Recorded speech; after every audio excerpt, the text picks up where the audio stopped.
We'll be talking about a very common disorder which happens in young population. It is called as keratoconus.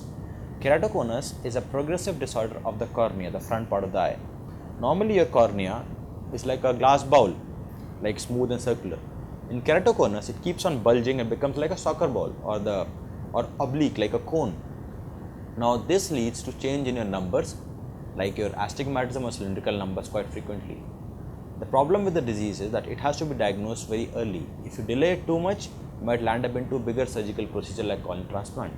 The most common sign is that you see that your glasses which you are wearing, the number of the glasses is changing very frequently. You start up with a number of, let's say, -2 with a -1 cylinder. Within 6 months it goes to -2 cylinder. If this rapid progression in your cylindrical number is happening, that means that the shape of the cornea is not regular and you need to show to an ophthalmologist and specifically a cornea specialist for this, because the tests required to diagnose keratoconus are very sophisticated and specific, and sometimes it is difficult for the optician himself or a general ophthalmologist to diagnose keratoconus. See, the age at which keratoconus comes is generally teenage and young ages. These are the people who are the most socially and economically productive. You have full life ahead of you. If we diagnose early, we can treat you early by smaller procedures like collagen cross-linking, intrastomal ring implantations, or maybe just giving you specialized contact lenses for keratoconus. But if the diagnosis is missed and you keep on wearing a higher cylinder each day, keep going to the optician every time, eventually there will be a situation when nothing can be done and you will need a corneal transplant only, which is a bigger procedure. So it is like, if we start early, a stitching time will save 9. Keratoconus nowadays is treated first of all by a treatment called as collagen cross-linking. It is basically an outpatient small surgical procedure. We use riboflavin drops and ultraviolet rays to sort of fix the cornea and make it more strong.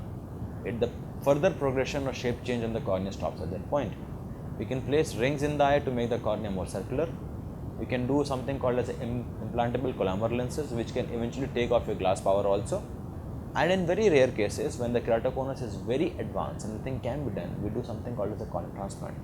3 things you have to remember over here. If you have a family history of keratoconus, that means if your father, mother, brother, sister, anybody has a history of keratoconus, which you know about, you should get and if you have children, their screening done as soon as possible.